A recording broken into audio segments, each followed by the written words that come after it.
આજે ખાટકીવાડામાં નગરપાલિકાની ટીમે જે ગેરકાયદેસર સ્લોટર યુનિટ છે એના ઉપર કાર્યવાહી હાથ ધરી છે અને એ નામદાર હાઈકોર્ટમાં દાખલ થયેલ PIL 133/2021 અંતર્ગત આ કરવામાં આવી છે.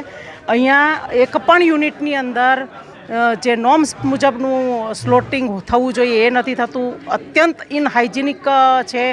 કોઈની પાસે આના લાયસન્સ પણ નથી અને એવી સંજોગોમાં નગરપાલિકાના તમામ લાઇન ડિપાર્ટમેન્ટ જન્મ મરણ સિવાય અને વહીવટી શાખા સિવાય તમામ લાઇન ડિપાર્ટમેન્ટ આ કામગીરીમાં જોડાયેલા છે અને સાથે UGVCLને પણ અમે જોડેલી છે.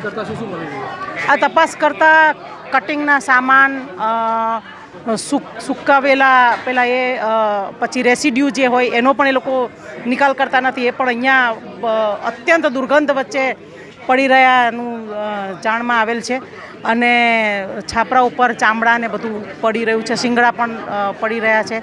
એમ આવી રીતે નગરપાલિકા આ બધી જે અત્યંત બિન આરોગ્યપ્રદ અને ગેરકાયદેસર જે છે સ્લોટિંગ યુનિટ એના પર તવાઈ લાવી રહી છે. આવી લગભગ આ વિસ્તારની અંદર 40 થી 45 છે અને બીજા વિસ્તારોમાં બીજી 12-15 અમે આઈડેન્ટિફાઈ કરી છે.